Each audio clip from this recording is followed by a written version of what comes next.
Hi, everyone. My name is Lena Smithson, and I'm the school social worker at Discovery in San Alejo Elementary. We have been receiving a lot of communication about the stress and challenges our families are experiencing during the state of this pandemic. We understand the tremendous amount of strain that remote instruction can place on families and children, impacting their mental health and social emotional well being. We have partnered with U-School to show this video and would like to thank one of our SMUSD parents and staff members who is willing to talk about their experience. After watching their video, there will be information from U-School and links to resources and other tips at the end. Thank you for watching. Stacy Napick, parent of two boys in SMUSD, staff member at San Alejo Elementary, and I also live here in San Marcos.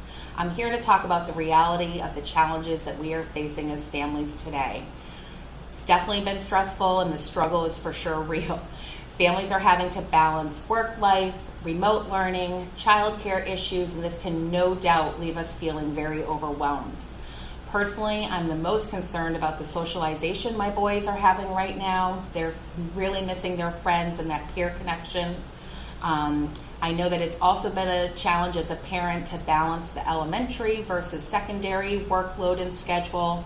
Something that we've been doing as a family is trying our best to keep a consistent schedule and routine, to get outside and get exercise, some fresh air, and to get away from the screens.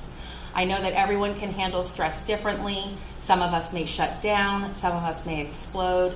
I think it's really important to remember in those challenging times to be patient, take a deep breath, and to be kind to ourselves. Maybe you've got some stressed out people in your house as we get started with school. We do. And I know in our family, different people respond to stress differently. For me, I tend to kind of turtle up and get real quiet, get to work, and then the people around me get anxious because I'm so quiet and they're worried that I'm going to have an explosion sometime. There's other people in my house, maybe there's people like this in your house, who, when they're stressed, it just becomes loud and there's huge reactions, big emotions all over the place. And so what often happens is in our house, we react to someone else's reaction. Does that make sense? So someone's acting rude, this person gets offended, and then cue the fight, and then someone else gets involved, and it just kind of goes and goes around and around in circles. Well, how do we handle this differently?